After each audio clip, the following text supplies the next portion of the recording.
now have primary control of critical vehicle functions.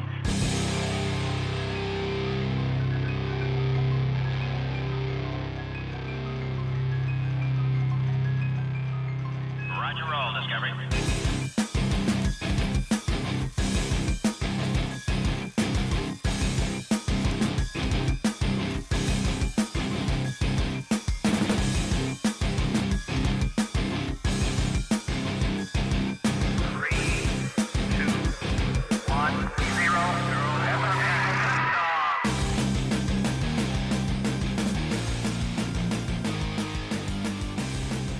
Hello and welcome to Cutting the Ball in the Post-Truth Apocalypse. I'm Ben.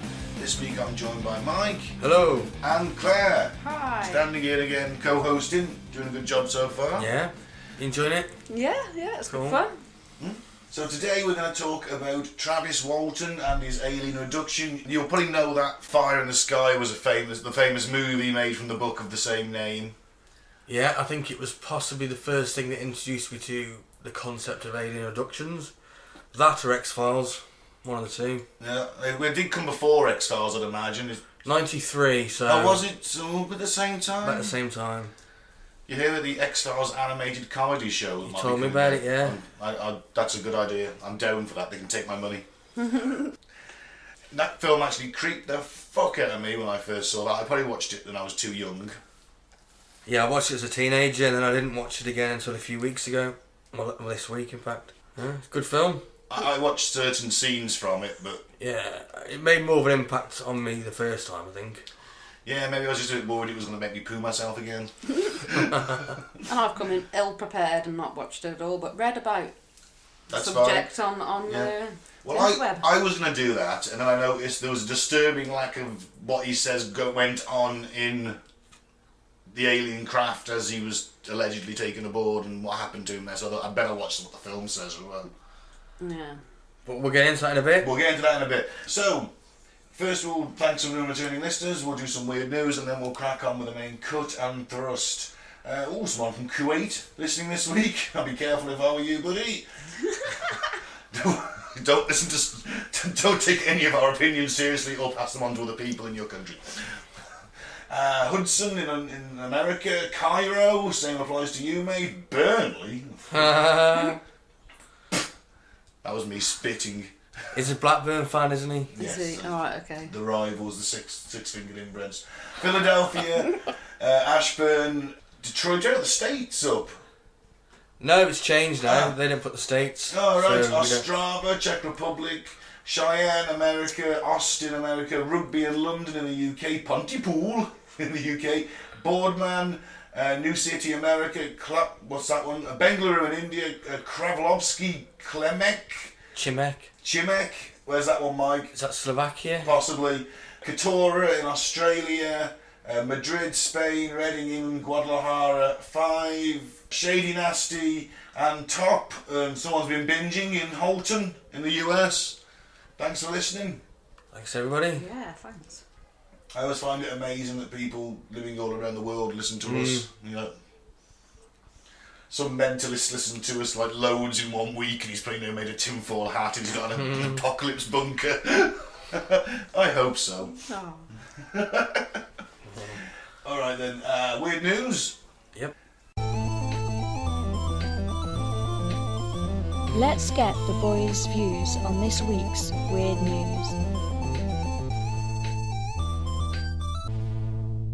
No surprise here for the opening one. Jeffrey Epstein's private banker at Deutschland and City found swinging from a rope. And I don't mean in a hee swinging on a rope, like a rope swing over a nice cooling brook in the summer. No, swinging from hung until he's dead. Yep. The one. Is anyone really surprised by this news? I'm like, fuck. No. So Jeffrey Epstein's private wealth banker, who brokered and signed off on untold multiple millions of dollars in controversial Deutsche Bank and Citibank loans spanning 2 decades for the convicted paedophile, has died from a reported suicide. I'll tell you about Deutsche Bank. Tell us about Deutsche Bank. They courted Jeffrey Epstein. Well, they Courted him. They took him out for dinner. I imagine that's probably what they did. Yeah. Wanked him off with the table. Well, what to say? That did do that bit where they took you to the cinema and put their dick in the popcorn. Maybe we have to do a seance and ask him. Well... But they courted him because they knew he had a lot of money. They got his business eventually, and then they noticed a lot of dodgy payments being made to like this Russian sort of like, what would you call it? Pedo site? A pimp, I suppose. You had prostitutes, so... Yeah, okay. Yeah. Always in the same amount, really dodgy. But they didn't investigate because they didn't want to lose his custom. Because he was making them that much money. I should imagine so, yeah. Yeah. Yeah, you have got to give him his credit. Financially, he made a lot of people a lot of money. He was. But if they'd investigated, this was early on. I think this is in the mid '90s to early 2000s. So they might have caught this a damn sight sooner. That's the thing about corruption, isn't it? Yeah. Yes. The banks are swimming in that. Swimming in a cesspool of their own making. The news of yet another mysterious Epstein-linked death comes shortly after the FBI was seeking to interview the bank executive about loans he provided for Epstein and the indicted child traffickers' labyrinth of US-based and offshore companies. The Los Angeles County Medical Examiner confirmed Thomas Bowers died by apparent suicide by hanging at his home. Yeah. Is anyone surprised? He knows the shit's going to hit the fan, doesn't he? Do you think he might have been invited to the island? He's been there, surely. Maybe. Mm-hmm. You know, it's his private banker. They're probably buddies as well. They were courting. They were courting. I think they used to buy him flowers and everything. I mean, Citibank loaned Epstein $100 million and allowed him to use the bank to send thousands of wire transfers for his accounts. So what was he bundling $100 million for when he's making loads of money anyway? They're all in it together, Ben. They're all corrupt, protecting each other. Yes. And now someone's going around killing everybody. Of course. It's all information, isn't it? It's all what someone may say, isn't That's it? it. The powerful people at the top. I'd They be don't want very to be exposed. I'd be very scared if I was friends with any connection to Epstein or the money. Or the Clintons. Or the Clintons. They've been quiet for a while, to be fair. No, they've killed a lot of people over the years. But for a while, I'm just saying Allegedly. for a while they've been a bit quiet. Well, they've all gone underground, haven't they? Apparently they've all been arrested and it's a secret. This is why we've had COVID. There's no real disease. It's just to cover up the arrests of all the top Clintons. paedophiles. Oh, really? Yeah, Obama, Michelle, Hillary, Bill. Michael. Hey? Michael Obama. Well, so the conspiracy says. I actually think she's quite an attractive woman, to be fair. But, well, if she was a man, then she's passing herself fucking brilliantly nowadays. Give her that. Oh God, who else is there? And then you're going on to bankers, obviously. I mean, Tom Hanks. Tom Hanks, he was arrested. Ellen DeGeneres as well. They're all in on it. Tom Hanks, really. Oh yeah, Tom Hanks. That's news to me. That's terrible. He's, I reckon he's the biggest one. The people on the internet. Yeah, it would anyway. be disastrous if he turned out to be a pedo. That's what you see. That's why he's got Greek nationality now. Nothing to do with him helping out in Greece in the summers with his wife, and they've given him citizenship as a thank you. It's like no, he's got that deliberately because of the Greek stance on paedophiles, which is that it's a mental illness. You never know, Ben. It could be. You don't know, do you? It's No. a bit of a coincidence, I suppose, but a lot of people have certainly said that's their stance on that. He's got Greek citizenship now. He's in the shit. Now, if he's got a Greek nationality, they could just go there and flee there, and they won't extradite him because of their law says If you looked up it's a mental that law, condition. If you looked it up, we checked it. It could be bollocks. It could be bollocks. But a lot of people seem to be trumpeting it. Yeah, there's a lot of talk of it being mental health or a right as well. A right to. How can it be a right, man? A right. It's sick. I've been reading some headlines and stuff. It's a Well, right to. we've got people like, in our younger people or something like that. And it's, our politicians. It used to be part of that sort of like paedophile ring. Well, that too, but sort of like, what was he called? Pie or something? I think it was called. Oh, I don't know. We heard about that. I know there was the one in Westminster, and it was probably Savile had something to do with that, I'd imagine. Just to promote the rights of paedophiles, basically. And Oh, like NAMBLA in America. I don't know about that. Yeah, it's a North American Man-Boy Love Association. It was in a South Park episode. You couldn't make this shit up, could you? No, they apparently don't have that many members nowadays. I read an article on it the other day. But there was a prominent Labour politician, she was in it, Harriet Harman. No way. Yeah. No way. Wow. A few others. I don't think any of us are surprised by this news. Yeah. Fuck Epstein. Fuck no. Fuck Epstein and his pedo gang. He's just beautiful, but the day he died was the one day the entire internet came together and in one voice said, well, that's bollocks. So there was no arguments, no one believed for a second, generation gaps were crossed, it was incredible, there was no OK Boomer that day. No. Yeah. We might look back at that as one of the better days of this year. Well, the next one. Next up, mysterious hidden door finally opened in Nottingham's most haunted building. Ooh.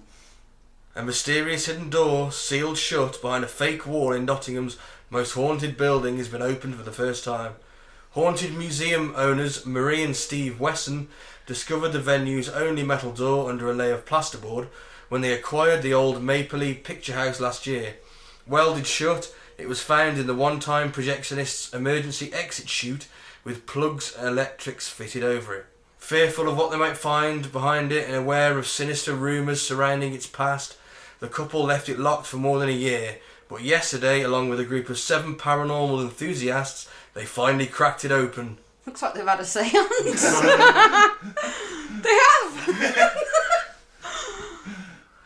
Inside, Marie claims they found a 5-pointed pentagram star made from charcoal, a grubby old teddy bear, and a collection of white candles burnt to their stubs. That's creepy. They found me place. So I've been hanging out. That isn't creepy as fuck, I don't know what. Yeah, why the teddy bear? Yeah. Oh. Or that's what they said they found, but maybe, they just nipped in there before and... Scattered a bit of stuff about. Yeah. Well, it was welded shut, so I doubt it. No, so they said. It is called the Haunted Museum. It would be in their best interests if it was hot spooky, wouldn't it? We opened the hidden door in the Haunted Museum and there was nothing in there, just a broom. There's an old janitor's cupboard. Why would a projectionist need to go down a one-time shoot into a room and be like, Fire? Maybe.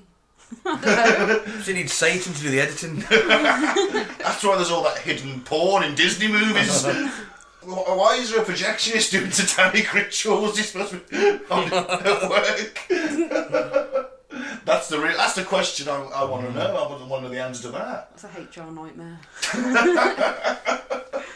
I caught Steve doing a satanic ritual in the projection. I want to put a complaint in. I wrote Church of Satan on this questionnaire work sent me. Because there's like a, them questionnaires they'd love to send now about your ethnicity and religion and all that. And it said religion and it was atheist and I put that in first. And I was like, well, no, because it's not a religion. Atheism's not a religion. It's just a Disbelief of anything. disbelief of anything. So I just wrote Church of Satan, secular humanist underneath because it wasn't there as an option.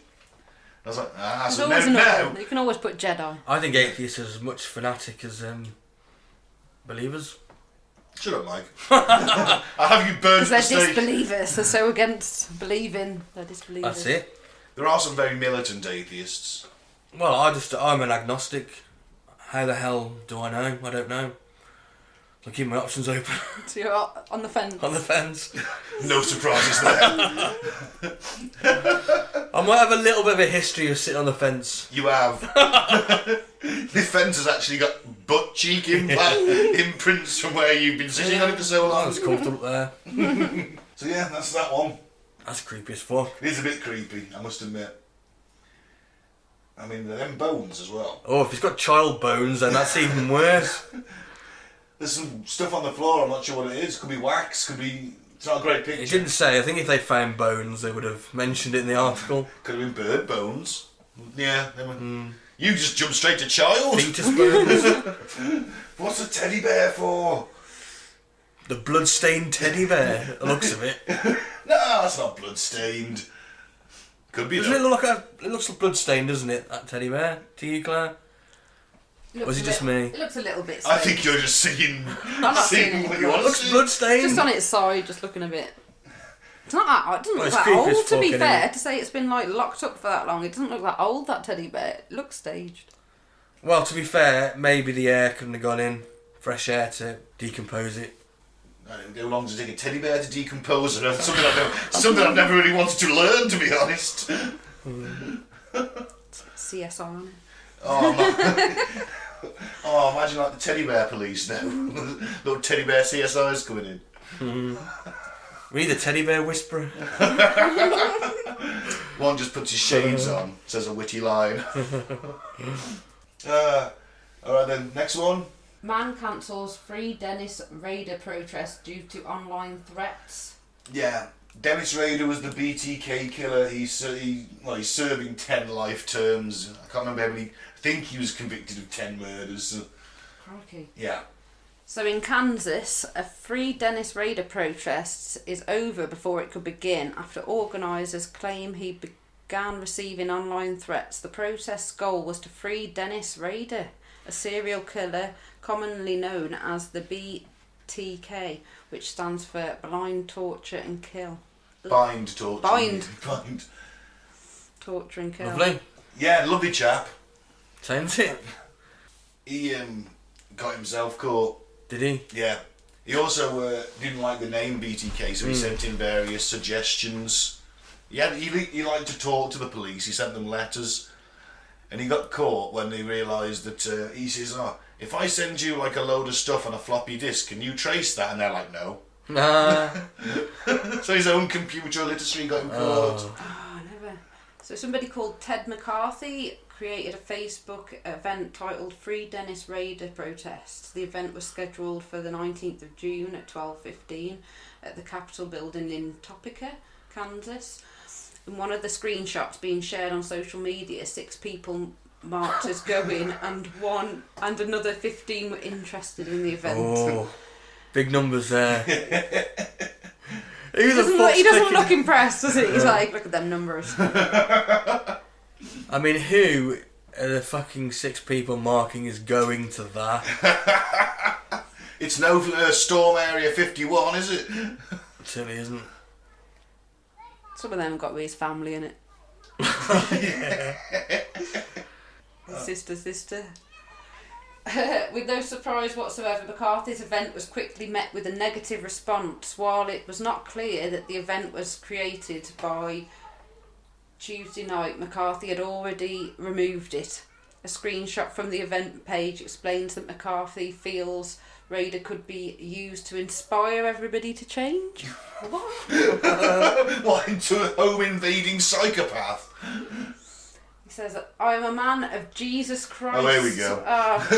Here we go. His main message was forgiveness. Everybody makes mistakes, but that doesn't... But doesn't Alright, read. I'm kind of on board a little bit with that, in a way. But why don't you start with like the non-violent drug offenders? Why did you go straight to the serial killers? Surely they're last on the list. You know what I mean? Yeah. It's like free the poor kid that was arrested for a couple of grams of pot. No, Dennis Rader, BTK, only killed 10 people in horrific home invasions. No. Get him out. Go on, Claire, sorry. So he was claiming that Dennis was a man of God who showed great remorse during the time of his conviction. In remorse he got caught. Yeah. And if we allowed the world to see that even men like Dennis can change, it could inspire everybody to change. Ted McCarthy. Wow. Yeah, but if he doesn't, then you've got a problem then. You've got a load of dead people on your hands.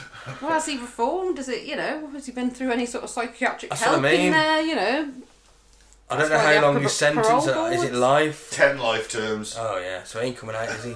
No. He ain't getting parole on that. No, he is not. And maybe it's for the best. Maybe that is for the best.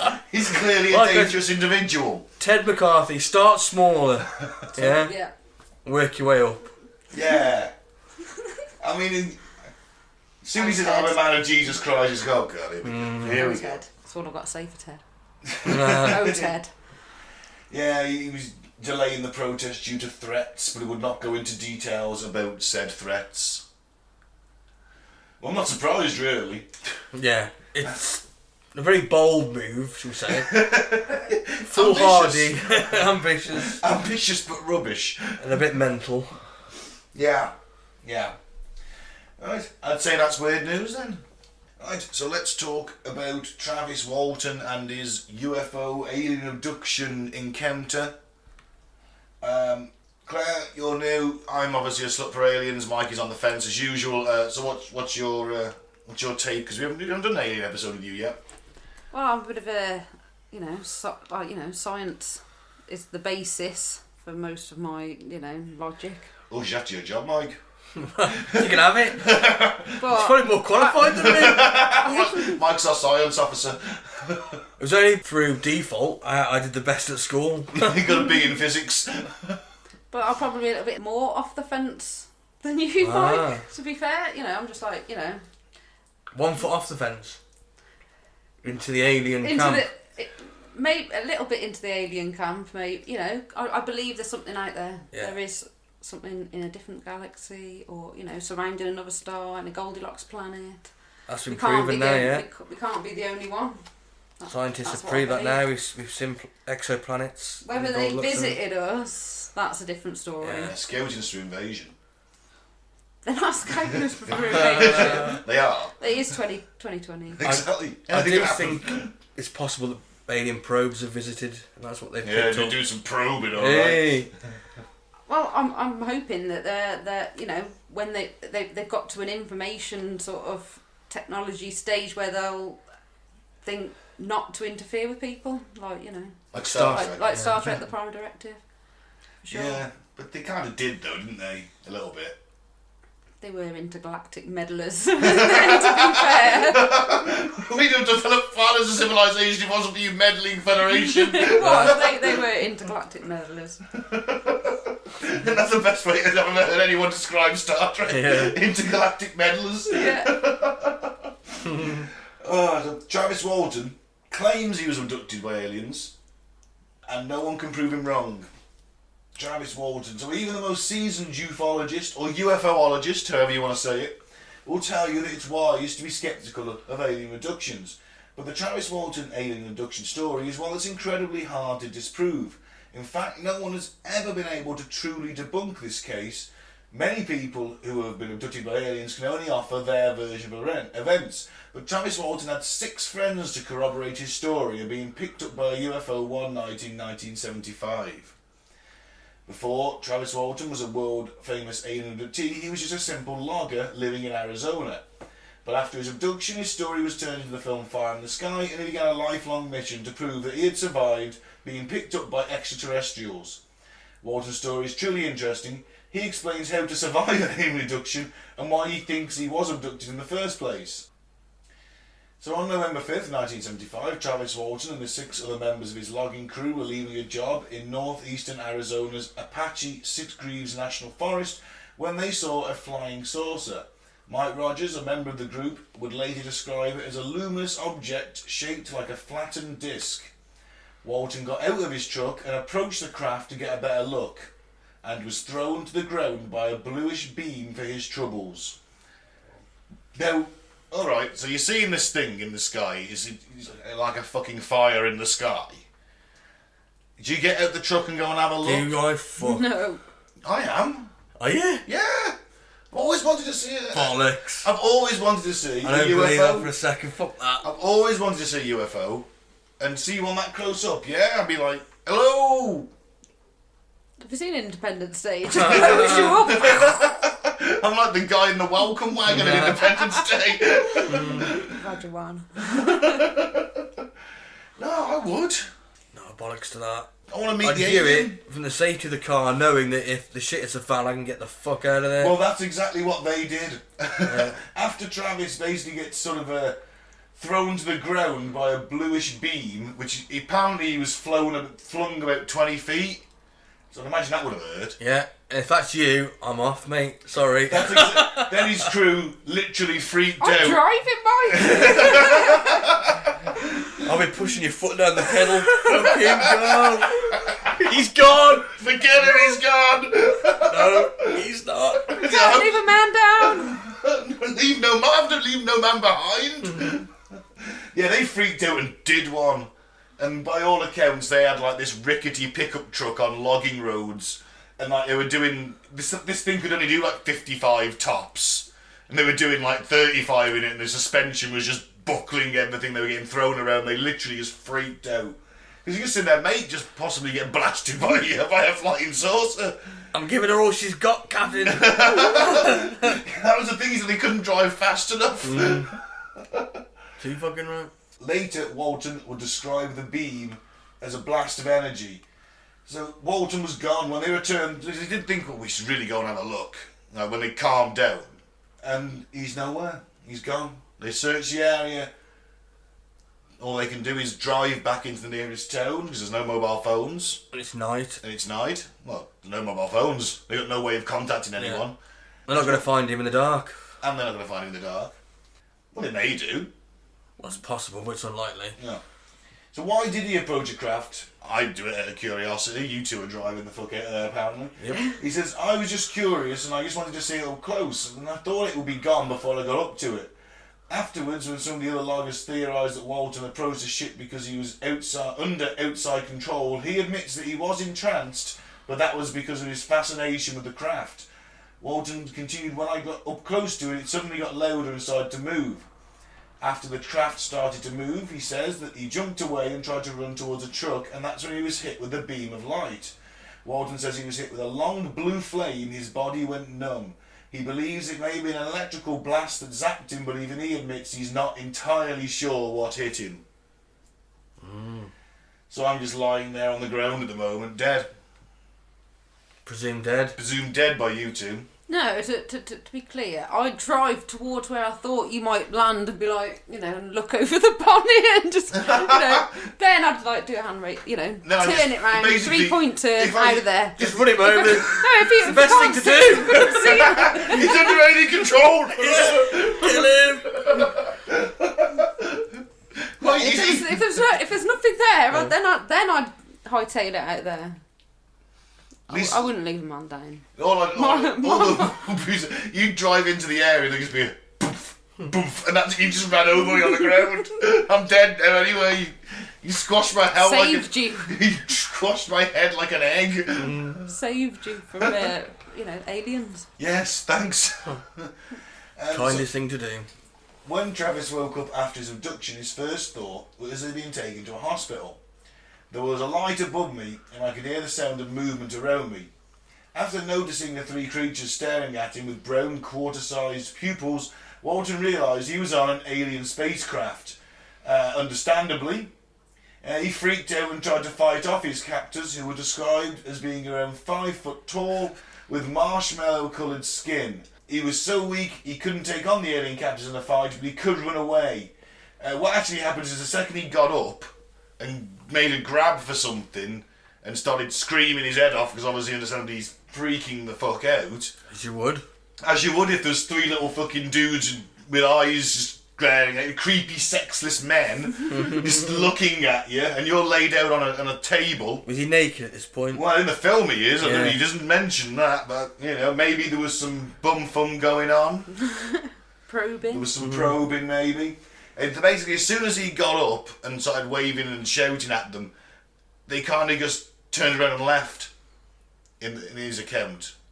Now, in the film, obviously, we go into needles in the eyes, being under some kind of kinky fetish vac bed, which I thought was... And then the jaw clamp and they gag him and they've got the mouth open and shoving something down his throat. That was horrible. Yeah, that scene is not pleasant to watch. I couldn't actually watch a needle in the eye because I don't do eyes. Well, you don't see it. No, but even It cuts so... off just before. But, Now that is obviously very fucking terrifying. I can kind of understand why he wouldn't really want to go into that in every interview he does. Or is it just dramatisation? Or is it dramatisation? Well, I don't see the point in just taking him up there for just... to let him run off? I mean, he must have wanted him there for something. But he blacked out, didn't he? So it could have happened after. Yeah, the film does go on to point out that there's other humans on the ship as well that are dead or being stored, or human bodies being stored. Yeah, because he sort of falls into that anti-grav sort of pit, doesn't he? Yeah. And he's holding on to that umbilical cord thing He pulls himself up, he swings down, and he lands in another pod. He puts his hand into like a corpse's guts. Yeah. Oh. It's fucking horrible. Well, yes, it did. Yeah, so were they up to something nefarious with people? Are they bodies for, men in blacks? Who are people considered to be aliens to inhabit? To come and tell people to warn them off? Are they being used as suits? Are they human suits for the aliens to control somehow? Or are they just like doing really bad shit to people and killing them and keeping the bodies on ice? Probably more likely. Well, they're meant to have that agreement, Mike, where everyone gets returned. And if they are killing people, why not kill him? Experimentation, isn't it? Yeah. That's what I think. If it Well, maybe this guy before him didn't survive the procedure. Yeah, but there was a lot of like little things in that, a lot of alcoves in those walls. Yeah, were they all full? I don't know. We only knew one that was full. Oh, what if there was other aliens in there, like weird, could have been. freaky aliens? from different planets. Yeah, they've been experimenting on everybody. Or it could be a load of bollocks. He just got really pissed and stoned and got lost up the mountain for 5 days. What about the everyone seeing the ship? Well, it could have been drug induced. Psychosis. Yeah. Well, I can debunk Hallucinations. I can debunk your drugs theory, and he makes this point himself. It is a valid point. Well, but half an hour before this, they'd been logging. Dangerous job. And you don't get drunk while operating a chainsaw when you're that far out in the middle of nowhere. Mm-hmm. Because if you cut yourself with that, it's pretty much game over. Swamp gas. Oh, well, was it the planet Venus reflecting off some swamp gas? Yeah, that's what it was. Mike, what's that red flashing thing in your hand? Why is it starting to get brighter? So anyway, there's nothing else to this. It's all swamp gas. There we go. Yeah. After escaping the alien examiners, Walton found himself in a mysterious room with nothing but a chair and a control panel. He circled the room to make sure he was alone before sitting in the chair to collect his thoughts. According to Walton, as soon as he sat down, a collection of lights filled the room and he noticed it was similar to that of a planetarium. And when he adjusted a lever on the side of the chair, he was able to control the star map that was displayed in front of him. After leaving the chair, the star map disappeared and someone slipped into the room. Rather than finding one of the 5-foot-tall examiners, Walton was face to face with a 6-foot-tall human wearing blue coveralls with a glassy helmet. Nordic Overseer of the Greys. Could have been. But aren't the Nordics supposed to be friendly to us and they don't like the Greys? Yeah, I don't know. Why are the Nordics working with the Greys? Maybe they are. Maybe he was a rogue Nordic. Do you think the Nordics have split? Could have done. Oh, Nordic Civil War. Nordics. Yeah. There's loads of types of aliens people see. Right. So you got the Greys, which are the famous ones. How many in Little- total is there? 6 or so. There could be hundreds. No, it's but about 80 something, isn't there? People With that Yeah. the classic sort of teardrop that's face it. upside Teardrop down, face, yeah. Classic creepy little sexless man, about 4 or 5 foot tall. Then you have tall Greys Right. as well. You've got Palladians. They're like human shape, but like they're thousands and thousands of years ahead of us. Reptilians, of course. But you've got terrestrial reptilians and Draco reptilians. Archons. Archons. Is that one? Yeah, I think so. And then you got your Nordics. They look like basically, I suppose, like a bit like Thor. They're pale skinned. They're like, yeah, the pale skin, blonde hair, blue eyes, very attractive. They're meant to be friendly to us. The Greys are meant to be working with the US government, but they've got sinister motives. Oh man, we've got to educate you. Yeah. Oh, it's a rabbit hole when you get down that. Crikey. Eisenhower met with the Greys in the 50s to discuss a technological exchange. The Greys wanted to abduct us and experiment on us, but guaranteed they'd return us unharmed in no memory. So which ones are meant to be on the moon? Oh, that's the Nazis. They've got their moon base. Have they? No, fuck knows. Man, well, we're going to have to do an episode on this soon. The different types of aliens interacting with humanity and what their agenda is. Yeah. That'll be fun. So he came face to face with a bloke. It could have just been a dude. Could have been one of the aliens wearing a human suit. Can't calm him down a bit if he sees a human face. Maybe it was a human anyway, and it's just a bit of an exchange program going on. So, like, you know, he's up there, and then, like, Thragnar, the little creepy 4-foot dude, big head's like on a US Navy ship somewhere. Was he enrolled in a fucking middle school somewhere? He's wearing a little uniform with a blazer and his socks pulled up. Who knows? While trying to ask the man questions, Walton realised that he couldn't understand a word the guy was saying, probably because of the helmet, and that his eyes were a bright gold colour. The man led Walton through the ship, showing him a kind of hangar, then another ship, before leading him to another examination room, where he was knocked out by one of the examiners. No, he wasn't just punched in the face. 2 women came in, 2 female humans came in, and they put like an oxygen mask on his face, except there wasn't a tank, there was just this like black round ball, and they were chatting away to each other, he couldn't understand what they were saying, and then he fell asleep. Okay. It's quite a bit of detail, isn't there? And then he woke up 5 days later, basically. So 5 days after he disappeared from the forest outside Snowflake, Arizona, Walton woke up on the side of the road in Herbert, Arizona, 30 miles southwest of where he was last seen. He remembers seeing the alien craft close its door and float away into the distance. Also worth pointing out, all his mates have been arrested on suspicion of murder. Yeah. Been disappeared for 5 days. Yeah, this guy has just gone missing for 5 days. Calls his mom up in the end. They've all been arrested because they're like, you blatantly fucking killed him, and you come to this with this cock and bull story about flying saucers and aliens. What happened really? And if they thought they're just all telling the same story because we got no evidence. I was thinking it was a dream before when he was like going on about it, but then the amount of detail there, it's, you know. Oh, Well, us humans got a vivid imagination, haven't we? I suppose so. And plus, he was into UFOs and aliens, wasn't he? He was. He was his family had an interest in aliens and UFO sightings. So he says, for an instant it floated silently above the road. A dozen yards away I could see the night sky and the surrounding trees, and then the highway centre line reflected in the curving mirror of its hull. Then abruptly it shot vertically into the sky, creating a strong breeze that stirred the nearby pine boughs and rustled the dry oak leaves that lay in the dry grass beside the road.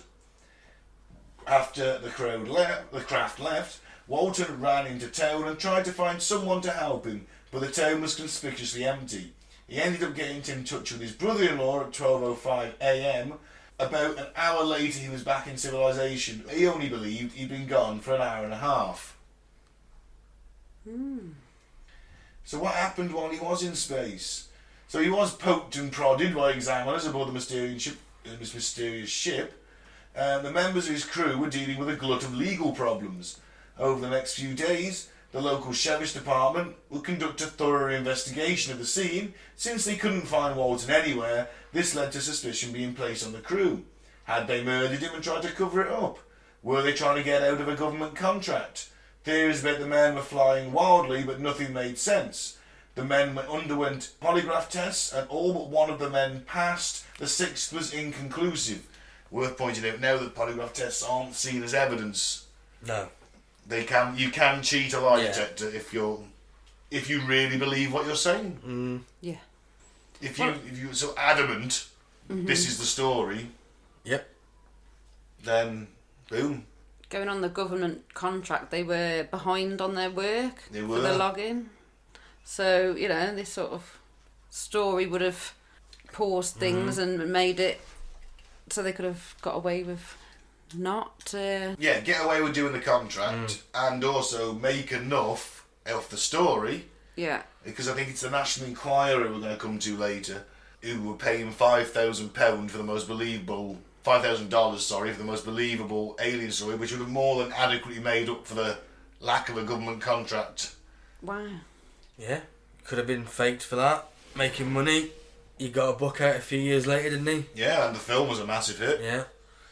And I'm sure he's done a lot of speaking tours and things. Oh, yeah.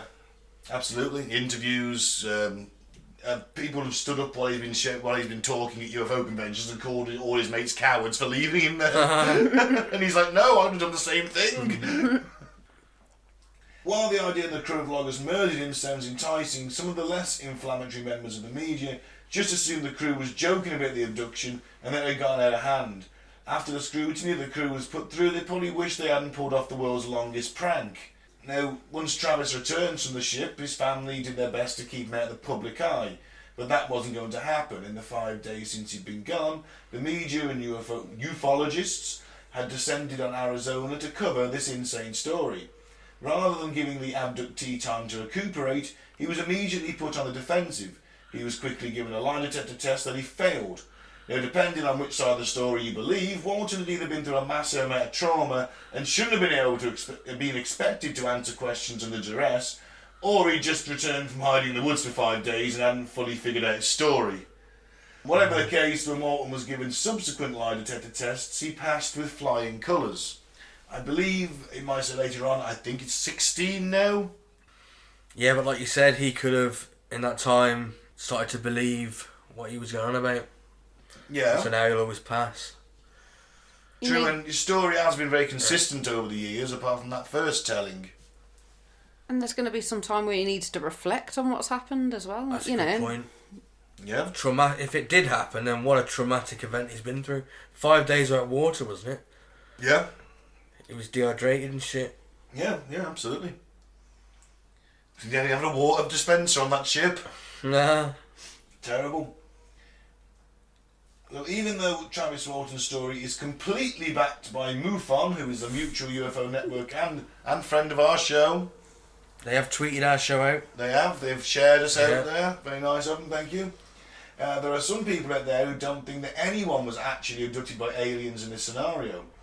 The most vocal of Walton's proponents was Philip Class, a ufologist who believed that most UFO sightings were cases of ball lightning or just straight up hoaxes. Class also claimed that Walton had watched the UFO incident, a made-for-TV movie about the abduction of Betty and Barney Hill, a few weeks prior to claiming that he'd been abducted. Class felt that Walton was either inspired by the film to pull off a hoax, or that he was confusing his memories with scenes from the film. Are you aware of who Betty and Barney Hill are, Claire? No. First major UFO encounter, I argue, the first American abductee case that got really big. Right, okay. I think it was early 60s, 61 off the top of my head. This was a couple who everyone, they were mugged. He was white. He was black. She was white. In the 60s in America. Interracial couple would not want the kind of attention brought to them. But she was also a bit of a UFO nut. And it's... Well, we did an episode on... We did a couple of episodes on it, didn't we? I think. We did a two-parter. I don't know. We'll catch you up on UFO lore. Kelly Hopkinsville. Yeah, Kelly Hopkinsville encounter as well is also probably the most convincing. You heard that, Mike? Yeah. Aside from Class, several people claim that Walton had been drinking or was on drugs at the time of his abduction. Walton has always claimed he was sober at the time, noting that he'd been using a chainsaw only an hour. Also, prior to the event, he said basically the accusation that it was all a drug hallucination were refuted by the fact my blood samples went through the county medical examiner's drug screen. 5 days later. 5 days later. How long? I don't know how long acid or LSD or any other hallucinogen would take to get out of your system. Don't know. Possible. Yeah, obviously he was abducted. What? You made your mind up already, have you? Of course. 16 lie detector tests, Mike. 16. They mean shit, don't they? It doesn't matter. He's done 16. It's probably some kind of record. No, I've listened to the guy speak. He seems convinced. Seems legit, does he? He seems legit, and he's got a fantastic moustache. That So you can always trust a man with a fantastic moustache. Oh no, wait, no, you can't. With any kind of moustache, really, can you? No. It seems to be a thing for dictators. Yeah. Oh, Freddie Mercury, he had a moustache. He was nice. I'm Mario. Freddie Mercury. I'm Mario. Oh, Mario. He was nice. No, I don't know about Mario. He was nice, though. Yeah, but Wario wasn't. Wario was. Yeah. He had a moustache. Yeah. Actually, you think of it, Mario's a terrible plumber. He's supposed to be doing your pipes, and he's off on a quest to save his chick. Yeah. Six sort of pipes, Mario. Yeah, I've heard him speak a few times. I was listening to an episode of the podcast today with him on, and you know, he seems to tell the same story every time. And he doesn't go too much into detail what happened with his probing. I suspect that, you know, it's not something you want to talk about. No, maybe he hasn't worked through those issues yet. Whitney Strieber, the guy who wrote Communion, who made his own UFO abduction, he's an author before that. He wrote the film Day After Tomorrow. He was abducted by aliens in his log cabin, and he came out and said, "Yeah, I went to my doctor for examination because I didn't feel right." And the doctor said, like... Your arsehole is about 6 times bigger than it was last time I saw it. He basically said... What you been doing? He said, "You've been raped." Those were his exact words. Oh, was it? He said, like, you've been raped. I was right. The damage to his arse was horrific. And Maybe he was drugged and raped. he came out and they were wearing alien masks. Yeah. And he came out and said this, and he was like really mocked for it, and people took the piss out of him and everything about it on national talk shows, and he wasn't even invited on to defend himself. He was just mocked. So maybe that's probably why he didn't come out and say, "Yeah, I got anally rogered." Yeah. Sure. They reckon that... For sure. For sure. They reckon 90% of UFO sightings or activity or whatever is unreported because most of the time people won't believe them, will they? Oh no, they'll actually think for the, you know, am I hallucinating first, and who's going to believe this? So of all the UFO sightings and abductions, how many is there now, Ben, that have been documented? It's got to be in the hundreds of thousands. If not millions from the 1940s, if you think about it. And just think that's only 10% because the other 90% goes unreported. I mean, a lot of the time it is something All it really takes fucking daft. is one of them sightings or encounters to be real, and we've been visited by aliens. The odds against it are impossible. It's got to be. Oh, Look at it from a mathematical point of view. Well, yeah, like the Goldilocks, you know, being elsewhere, for sure. Yeah, but of millions of accounts, all it takes is one to be true, doesn't it? Yeah, and we've been visited. So that's it. quite possible. And But until there's solid evidence, I've got to sit on the fence a bit. Yeah, well, there's like witnesses. Yeah, but we know what. I know witnesses are terrible because people's memories on the whole are shit, and if you're a weed smoker, are even worse. I won't remember this show till I listen back to it. But, you know, people's memories are terrible. And they don't remember everything, and when they are recalled upon to remember a specific detail, their brain just fills in the gaps half the time. So, yes, alright, but either they were all in on this, and he just hid in the woods for 5 days. I'm sure he took some water with him, or some food. You know. Well, maybe there was an accident, maybe he got hit on the head. You know, maybe there was a fight or something, and he got knocked out, unconscious. Yeah. Why would they let themselves all get arrested, That's all a the good point, rest of the guys in the truck? Why he just ran off into the woods? Because he'd been hit on the head and amnesia or whatever. Just went off into the woods. They didn't know where he was. Yeah, but but why don't I just come back and say we just the woods? Why make up the UFO? If it was a logging accident, why don't they just be like, look, maybe we've they got were a logging accident, we'll take him to the... Maybe they were hit these things happen. It's a logging accident. We're logging. Maybe they triggered swamp gas. They blew him through the air. And they all hallucinated. Well, you know what? That's a possibility. Maybe there's an Always good old swamp gas. Nowhere near a swamp. some underground pocket of gas.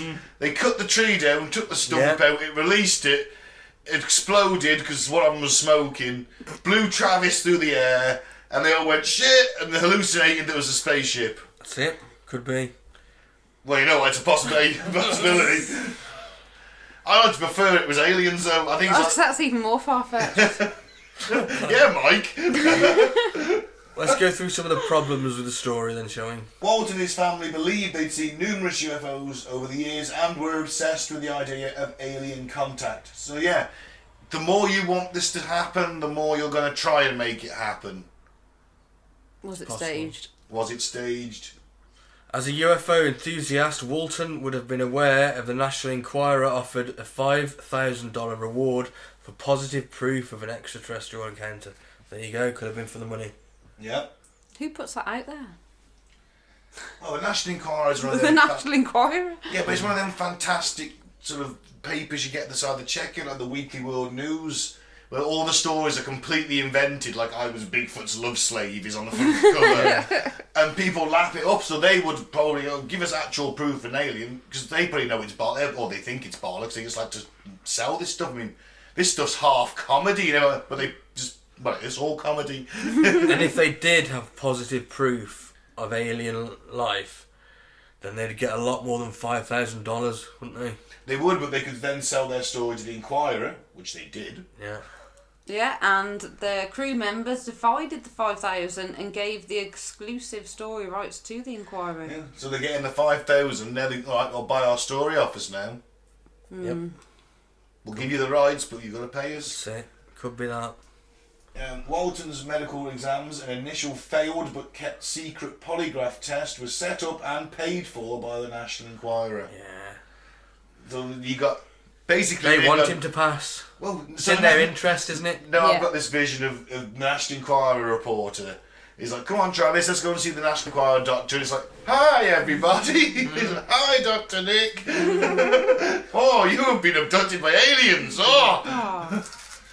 I love Dr. Nick. Well, you do go to upstairs Hollywood Medical School too. Yes, so this. Oh, you hinted that one earlier, Claire. Do you want to take the next one? So Walton's post-abduction provided a much-needed act of God that enabled logging contractor Mike Rogers to avoid costly penalties due to the crew falling behind schedule. It's interesting. You're going to lose your bonuses. You're going to have to pay more. You're going to take less money home, aren't you? Another motive, Yeah. isn't it? But if there's $5,000 come in for an alien encounter, that's covered it. Yep. Walton and Rogers could easily have rigged up a glowing light or the prop to make the other five think they'd seen a UFO. Yeah, could have done. Yeah, it's a possibility. A lot of effort, but still. And faced with embarrassing questions, the Walton family decided they would only talk to people who did not doubt the abduction by alien story. Of course. And you've got all those people wanting to talk to you. You're not going to talk to people that are out to disprove you, are they? Yeah. You're not going to do it. Oh, one thing I forgot to mention, actually. Do you know why Travis thinks he was taken? Why? Because he thinks they were just like, they weren't out looking for someone to abduct. You know, they're not looking for like someone dressed like one of the village people in the woods. He had a hard hat and a check shirt, you know. They're not just acting, he reckons they were doing something else. They were doing some kind of experiment, and the blue beam that hit him was a complete accident. I've heard this. And knocked him out, and they actually took him on board because they felt guilty they'd injured him. Right. So they took him on board to give him medical attention, which then involved presumably sticking needles in his eyes and gags in his mouth and covering him in latex. Ring up his rectum. And I presume then something came out of the table and spread his cheeks. Like some kind of fucking machine, but it was a fist. It's just a hole, isn't it? The aliens got a little swing underneath. And... I thought they were creepy and sexless though. Oh, yeah. They're directing the action, they're sat You've got there. to and understand that a bit of it was for cinematic, effect, surely. Well, just saying. Got very long, invasive fingers. Yeah. Yeah. Check me prostate, will you now, would you? Don't joke about that. It's coming up to that time of life for us. You've only got 2 more years till they're mandatory. Oh, Oh, Jesus. dear. Finger up the arse. Yeah, so go on then. That's pretty much the tale, unless anyone's got anything else to say. Should you have a verdict on that? Go on then, you start. Yeah, I think if it's a hoax, it's bloody elaborate and possibly beyond these guys. These guys are just loggers. They're not brains of Britain and not brains of their state. They're probably not brains of their hometown. No. You know, I think it's very elaborate. I can see that he's obviously got an interest in these things, but that might also explain why you went to go and have a look. The same reason that I'd be the one to go and have a look. It's like, ooh, always wanted to see one of them. Plus I know I can make a few quid when I come back. And he And if has, they had made hoaxed it- he has made a few quid, hasn't he? So, Yeah, exactly. And if they had hoaxed it, then surely they would have been aware that they would have been suspects for his disappearance. That's it. Let's say, for example, that he hid in the woods, but did die in the woods, and had an accident, tripped over something, knocked his head off a rock. It's got to look very likely that they've done that. Yeah. You're really putting yourselves, you're setting yourselves up for that. Yeah. I mean, living in the wilderness is hard. exactly. For 5 days, and then he finds his way out 30 miles away, 30 kilometres away. It's a long way to walk with no food and water, and he was dehydrated. Yeah. Come on. You want to do it off that fence? What do you think, Claire? He may have been abducted. May have. No, I'd like to think there are aliens and stuff, and that very empathetic alien story was quite touching. Yeah, I might go with that. What, you mean the one where they put him in a vac bed and shove things up his arse? No, not that empathetic. The one where they'd injured him, and they're just like, "Oh, we'll take him back, and But what is it? fix him up while he's here. We'll just probe him and see what his innards are like, and how they reproduce and all that lot. He's a newbie, give him the number 1. Give him the full examination. Well, the friendly alien, that would explain the other humans on the ship. But were they humans or aliens wearing a human I don't suit? know. To stop him freaking out? And also, I just like how he goes into the control room and just starts pushing buttons. Hey, what's this one do? And he obliterates the earth. Yeah. Oh, shit!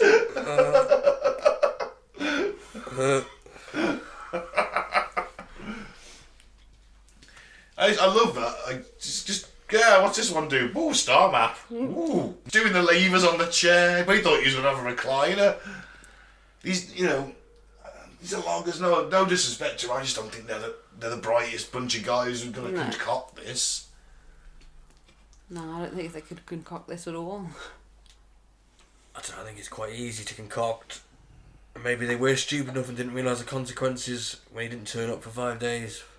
That's plausible. I'd have been bricking it.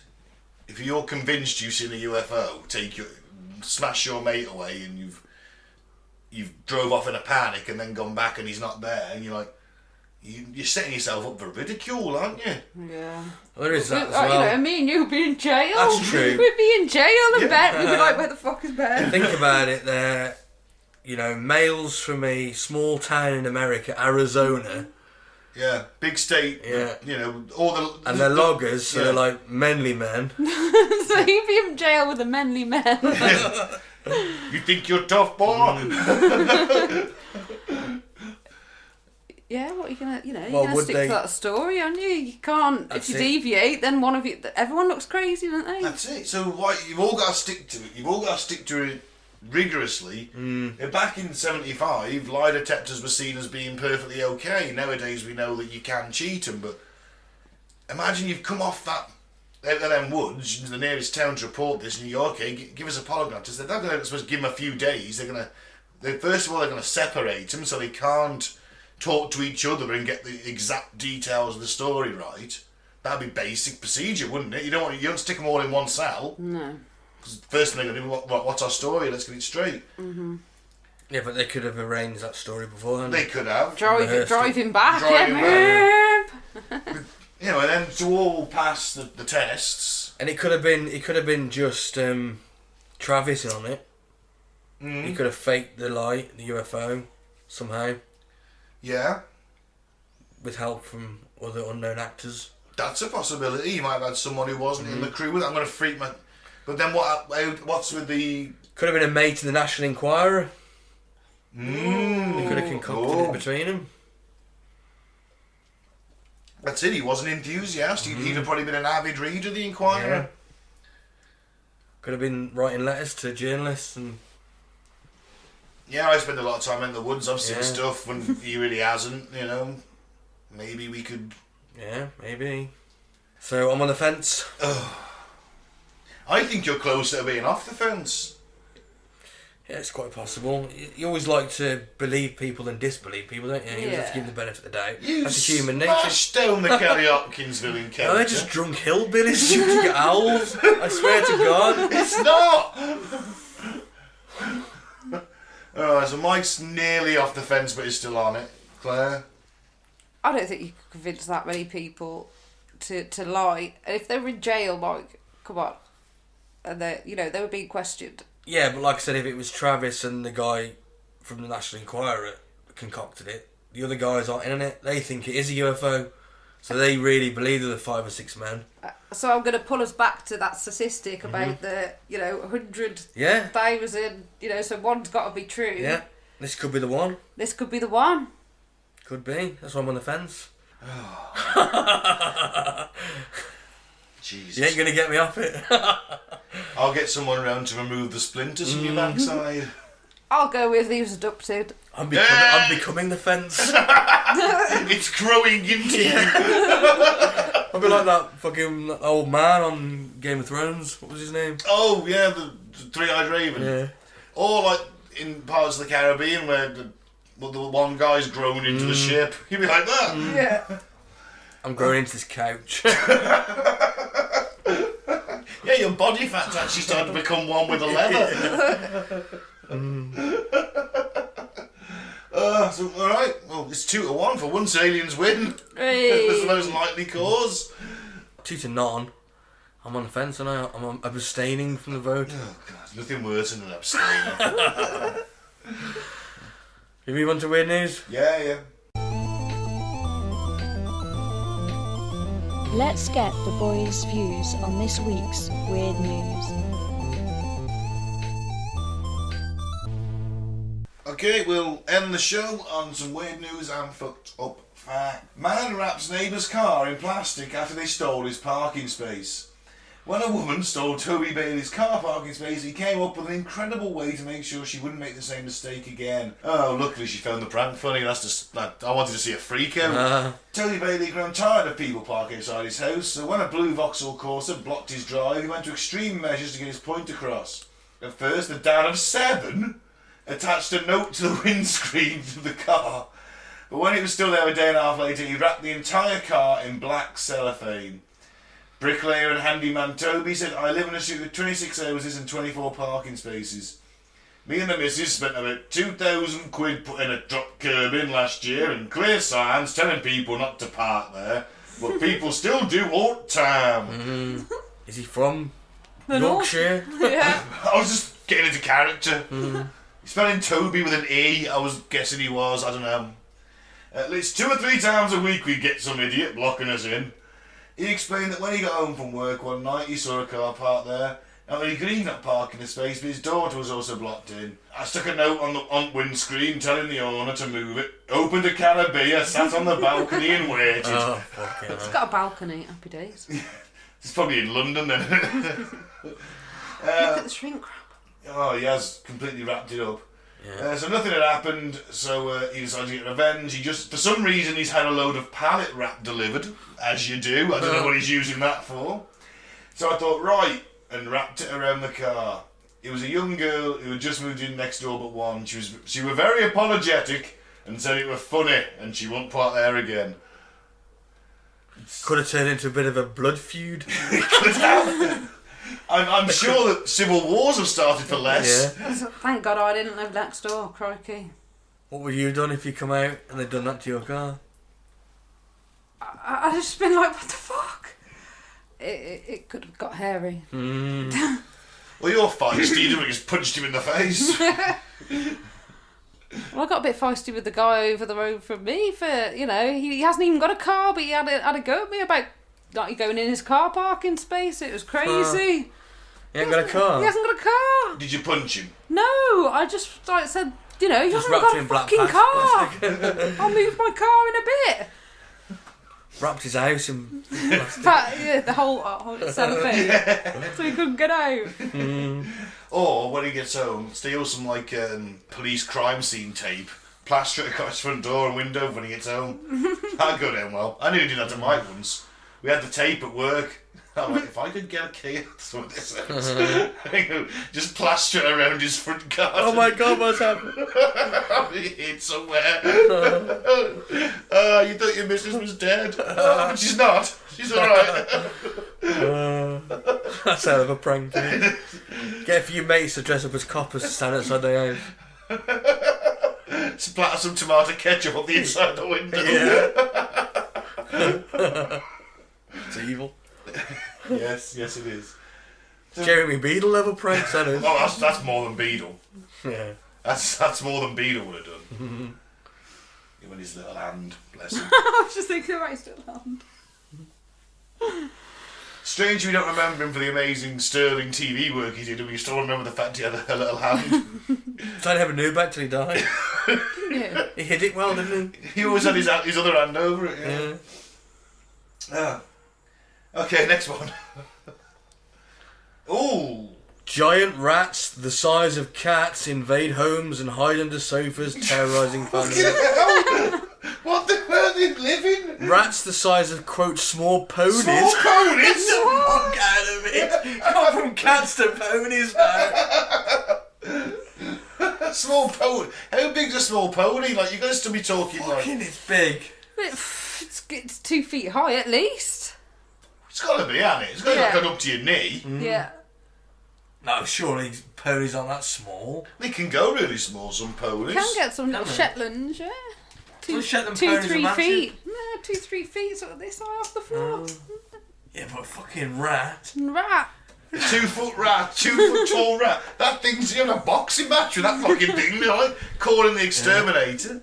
Have you ever seen, The rats? no, Princess Bride? No. You never seen that? No. You've never seen the Princess You never seen it? No. No one knows what I'm on about then. Move on. They had giant rats in that. Oh. They're about 2 feet. Well, actually, they're bigger than that. They're about fucking 6 feet long, I think. Fuck that shit. I don't do rats. Small ponies. Apparently, the rats the size of small ponies are causing terror on a residential street. The rodents are racing across clotheslines, jumping out from under sofas, and running wild in gangs up to 30. Gangs! Gangs of 30 rats. So you're stumbling over from the Giant pub, rats. and then you're jumped on by fucking 30 giant rats and devoured.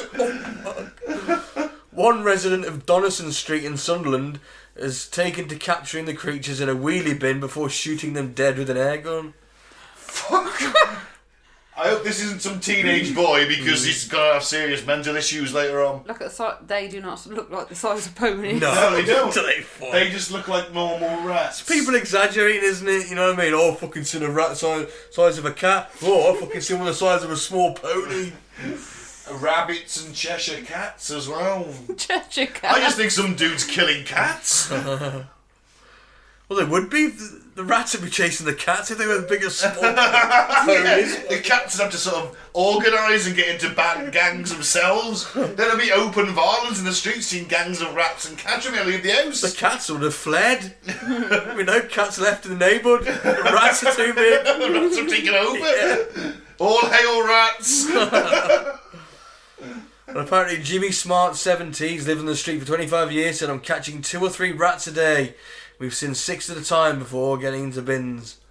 Make burgers. Rat burgers. Rat burgers. Post-Brexit. Oh, that's why they've got bigger. They're gearing themselves up for post-Brexit. We're farming them. These ones are escaping a secret government rat farm. Genetically modified, eh? Yeah, for extra succulence. So there we go. I don't think there's much more to that. I don't like it. Hang on, what's that big that one in the cage? That's quite big. Yeah, isn't because it? of the camera angle, Yeah, isn't that's yeah. If it was filling that The cage, guy in the background. Arr. he's girding his tits off. He's on ecstasy. That's why they're big as fucking ponies. They're all that tits on it. He's gurning like fuck. Sunderland. If you asked me to describe a man from Sunderland, it would be a cross between those two guys. Yeah. Mm-hmm. Bald head and a bomber jacket, yeah. There you go. Sorry, Sunderland. Final news story then, Claire. Okay, Aldi shopper says Jesus appeared on a potato, and even her usually sceptical husband agrees. Well, I'm on a potato from Aldi, you say? He does work in mysterious ways, doesn't he? He does. Did you peel it? Did you chop it? I made him into a roast potato. So Nikki Hulkerson was unpacking her weekly shop when she says she was spotted the face of Jesus in a £1.15 does that make a difference? Of Aldi potatoes. Shows everyone to what a bargain Aldi potatoes are. saying the markings on the spud were so obvious to him. Obviously him. Obviously him, sorry. She looks mad. Shall we have a look at the said picture? I can see it. Can Can you? Yeah. There's the No. beard. Oh! There's the nose, the eyes, and the hair. Well, And the I face. wasn't focusing on that. I was focusing I was focusing on the whole thing that looked like Yeah. a Oh, big it's- afro and Yeah. sort of 70s moustache. I'm seeing some kind of like cat on fire. I'm seeing Looks more like of a cat Freddie weasel. Mercury with a big afro. I mean, it's like a cat's been incinerated. Like there's the cat's head, and there's its blackened bones. You would see that, wouldn't you? You fucking freak. I see cat weasel, and you see fucking. A cat dying in a nuclear blast. I can sort of see a Cheshire cat if I squint. Uh, I can see an old man shitting into a poodle's mouth. Wow, and he said, I've got issues. Right, okay, so the 44-year-old from Dundee immediately called her husband over to confirm her find, and even he thought it was unusually sceptical about these sorts of things, but he couldn't deny the resemblance. As soon as I put the packet on the kitchen top, he saw it, said the receptionist Nikki. Looks like Colonel Sanders. It does, it looks more like the KFC guy. Any guy with a beard. But it's like pareidolia, isn't it? You know, our brain is wired to sort of pick out faces. Yeah. It's a It's more phenomenon. devilish for that beard, to be fair. Yeah, I think that's actually... I can see horns. If you look at the top of his head, I think that's a laughing Satan, and I salute you, sir. You're a friend of the show. You haven't come for a while. I haven't seen you for a bit. She's at him, though. She ate it, is she? Yeah, she's at it, yeah. It says under that picture. Oh, yeah. She's no eating him. So I was staring at it, and it was just quite obvious it was Jesus' face. It was just looking at me. I've seen stories before about people finding Jesus in their food, but I can never usually see it. So she's looking for it. She's looking for it. I called my husband into the kitchen, and he's usually really sceptical about these things. He got really overexcited.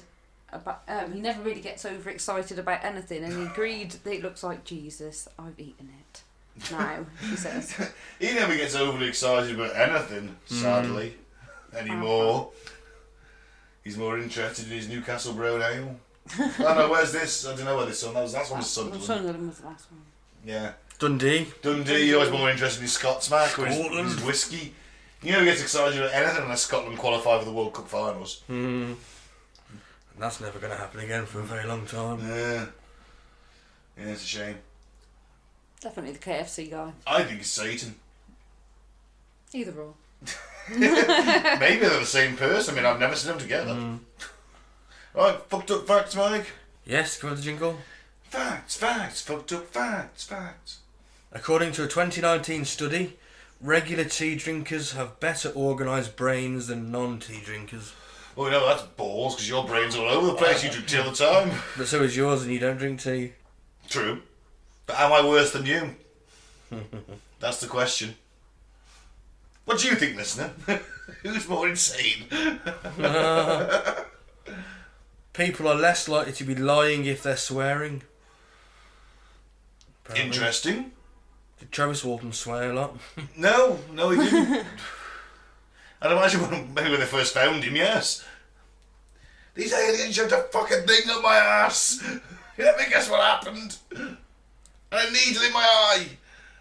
What's the science behind that, Mike? Don't know. That's all I've got. Maybe they don't know. I suppose it's because if you're swearing and it's flowing, then it's off More the passionate? It's off the passion. It's off the spur of the moment, isn't it? It's like you're throwing your defence. They always say getting angry shows that you're guilty, doesn't it? But I suppose if you keep your voice calm and you're swearing, but I know people that swear every other words. Yeah, Shropshire, in Telford. Exactly. I mean, Yeah, I swear all the time. It's terrible. so maybe they're the most truthful people ever. Who knows? Mordor is a real place. Right. On Pluto's moon, Oh. Sharon. That's a fucking wonder then. It appears one cannot simply walk into Mordor after all. Pretty You cold. could if you landed there and just walked in. Well, yeah, but without a spacesuit. Well, no, it's not a simple trek, is it? But well, okay, Pluto, the forgotten planet. Is Pluto? It's not a planet anymore. No, it's not. It's just a moon, Dwarf planet. dwarf planet. If there's Plutonians, they're going to be pissed with us. Yeah. Big time. It's like Brexit, but sort of. Fuck that planet. You're not even a planet. We demand to be a planet. They're marching. Blowing us up with peace weapons. Ancient Romans had a dedicated asparagus fleet for transporting the vegetable around the empire. Wow. Was asparagus that important to the Romans? Must have been. Oh, with butter, yeah. I don't know if they've ever eaten Haven't asparagus. you? No. Alright now. Really good. With butter. As you can tell, I'm not a veg guy. You know? I eat vegetables once a week on peas and carrots on a Sunday dinner, and that is it. I put a tomato on my burger and think I'm being healthy. So I had a pizza with onions on it. Yeah, that's Counts, it. did it? Sloths are the only animal that doesn't fart. They have to Wow. come, they have The to only come mammal. down the tree to poo as well. They Sorry, have to, the only like, mammal. they live up in the Yeah. trees all the time, and then Then every they come so down often, to poo or mate, don't they? yeah, they come down and they, you know, it's every few weeks. It must take them that long to get down the tree. Yeah, they're real slow. They never stop moving, do they? Yeah, they're just really slow at it. But they cover like a large amount of ground. Really? Mm-hmm. They're so slow. I know, but because they're always moving during the time that, you know, Don't nighttime hours, They go to sleep, aren't they? they sleep during the day. Yeah. Okay. Take your word for it. A little known fact about sloths. I just always admire their lifestyle. Too much David Attenborough. I love them, I do. I love all that nature shows. Brilliant. Let's get a look at them now before they fucking disappear. You tell me grandchildren about their sloth. Crows not only hold grudges, they tell their friends and family about them. No way. I can believe that. Crows. Caw, caw, caw, caw. Car! Colin's a cunt. Car! Or some shilling gangs of crows that attack each other. Or murders of crows. Yeah, there's a crows, yeah. Sinister, aren't they, crows? All in black. Yeah. Cawing at each other, communicating. Who knows what they're planning. The world's oldest continually used library is in St. Catherine's Monastery at the foot of Mount Sinai. It was founded in 6th century and has been operating ever since. Wow. I wonder if some bloke still got his book out. Turned to dust now. He took out the only copy of the most important document in human history and never returned it. Today's children take about 90 seconds longer to run a mile than their parents did at the same age. Got less to run from. We're getting In lazier as a theory. species, aren't we? It's obvious, isn't it? Yeah, the average guy, you know, I mean, The average kid. the average kid's a bit fat now, I suppose, maybe. Yeah, of course Some it of is. them. That's just proving it, innit? But 90 seconds seems a lot. It's a lot. I mean, if I have kids, I've never been a fast runner. What's the fastest someone's run a mile? 4 minutes, innit? Yeah, something like that. So if you're thinking, yeah, so 90 seconds is quite, you know, if a kid, say 8 minutes, 10 minutes maybe. Yeah, it's over a tenth, isn't it? Yeah. Fuck. Well, Yeah, but that's, we've also got the athletes that are still trying to break Yeah. records, haven't we? So, yeah, that's not everybody though, is it? I mean, you're always going to have fast kids. I mean, Usain Bolt's kids are probably going to be really quick, Yeah. if he's got any, I don't know. According to MRI scans, the part of our brain that is responsible for judgment deactivates when we look at the image of someone we love. I'll go with that. They say love is blind, don't They they? do. They do. Yeah. Alright, I can go with that. Judgment. All gone. Well, it's about loving unconditionally, isn't it? You know, when it's... Oh, that's a happy one. Oh. Oh. This is a bit more depressing in a sort of Oh, great. social sort of... Between 1982 and 2002, Donald Duck received so many write-in votes in Sweden that he was theoretically the country's 9th most popular political organisation. Donald Duck? Yeah. Yeah, but he's a weirdo, man. He doesn't wear trousers, he only wears a jacket, he hangs around with his 3 nephews all the time. He's a weirdo. He's pretty traumatised, PTSD from his time in the Navy. It just shows you how people are disillusioned with politics, isn't it? Why Donald Duck? Why Donald Duck, though? Why not Count Duckula? Nothing dodgy about him. That's the point, isn't it? Most ridiculous character they can think of, Donald Duck. You know. What, that monster party over here, did it? Oh, the Monster Raven Looney Party. There we go. In Bolivia, once they voted a brand of foot spray as their mayor in a town due to an elaborate advertising campaign. Yeah. That's a fucked up fact. The East German Stasi often targeted dissidents by breaking into their homes and subtly changing things, moving furniture, changing the brand of tea, rearranging photos so the victim thought they were going crazy. Imagine you come home and your sofa's in another place. You're like, the fuck? I didn't buy PG tips. It's Earl Grey. That photo was over there. Seems a lot of effort though, doesn't it? Wouldn't you get wise to that and like start putting cornflakes under the carpet so you know if someone's been in while you're out? Yeah. You know, standard espionage trick. I know that. Is it? Yeah. And you can usually tell if someone's, quote, tossed a room to make it look like a burglary. A trained operator can see that. Or can they? Because no matter how professionally you try and trash a room, it still looks like someone's deliberately tried to trash a room. There's certain keys to it, apparently. Yeah, cornflakes under the carpet. If you leave... And also, let's say that I'm a spy and I leave my house. I take pictures of where I left everything. Put cornflakes under the carpet by the door so I know someone's come in. Go out, and if the room's in if it looks all too perfect, when I come back I'll check the photos against everywhere, and then check under the floor. Cornflakes, and if Check, they're all crushed, someone's been in. That's probably a little bit too much of my past. I wasn't a high level operative for MI5 at any point. Once my dad put like a hair across the wardrobe, so when we were kids looking for Christmas presents, yeah, but we didn't even know. We didn't even see it. Got a snares. I just thought in case you were going to go to Narnia. No, we got snares. keep, doors. keep that damn Mr. Tumnus out. We know if he's been in. Oh, my mum had a fur jacket. Oh. Alright, final fact. Do you want to hear some Viking nicknames? I do. That have been documented. Yeah. Eystein Falfard. Nice. That'd be you. Actually, my nickname would be Bjorn the Beardless. I'd be the only Viking without a beard. I am the only Viking without a beard. I'm out of it. Herjolfa Shriveled Testicle. And Skaggy the Ruler of Shit.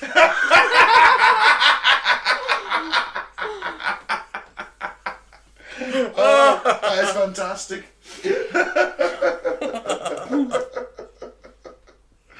Oh, yeah, we get the Bluetooth thing logo from a Viking. Harold as well. Bluetooth, yeah.